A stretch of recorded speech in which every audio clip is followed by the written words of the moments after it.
Can you tell me where that is in the Bible? Where Satan, the story of Satan falling from heaven? Not specifically right now, but there is imagery that that the Bible talks about in the Old Testament. I forget specifically where it is, right off the top of my head, but there is Yeah, imagery that refers to falling down. it is the king of Tyre. Mhm. Um, it's talking about the king of Tyre, and then the other Yeah. one Yeah. is it's talking about the king of Babylon. Mhm. And then there's other ones that are talking about specific cities. So all these Yeah. things, the splendor, the things you had, you've fallen from heaven, the morning star, son of the Mhm. dawn. The morning star doesn't specifically mean Satan because Jesus called the morning star in Revelation as well. So we Yeah. can't correlate those two with that Satan. So we're correlating that with the king of Babylon. It's Isaiah 14:4-7. Yeah. So I mean, it's very clearly talking about somebody else, but I've heard it said several times, and I keep having to correct people though. It doesn't say in the Bible that that was Satan. Also, with the serpent in the garden, Mhm. the Old Testament nowhere in that story says that Satan was the serpent.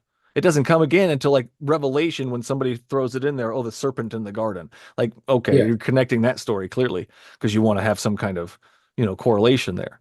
So Mhm. when we go to the original stories here, we find that Satan wasn't thrown from heaven. Satan wasn't in the garden. These were stories of other things. God made Mhm. a trickster snake that was a very sneaky snake. Sneaky Yeah. snake.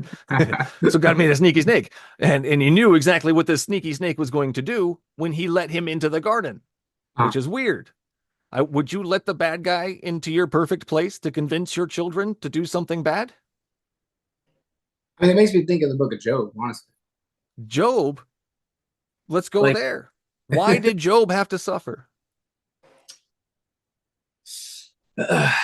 so, and this is something that stumps a lot of people and actually makes a lot of people fall away. It's Uh, really easy. It, it yeah, it says so. Did you know that? was it? It says so. Why Job had to suffer? It says it in Job 2:3. Mhm. And he still remains his integrity. God's talking about Job, though Yeah. you, Satan, incited me against him to ruin him without any reason. That's your explanation on why God had or Job had to suffer. Job had to suffer because Satan tricked God into causing him ruin without any reason. That says so. That's the second chapter, verse 3, right there. I don't know why Christians skip over that.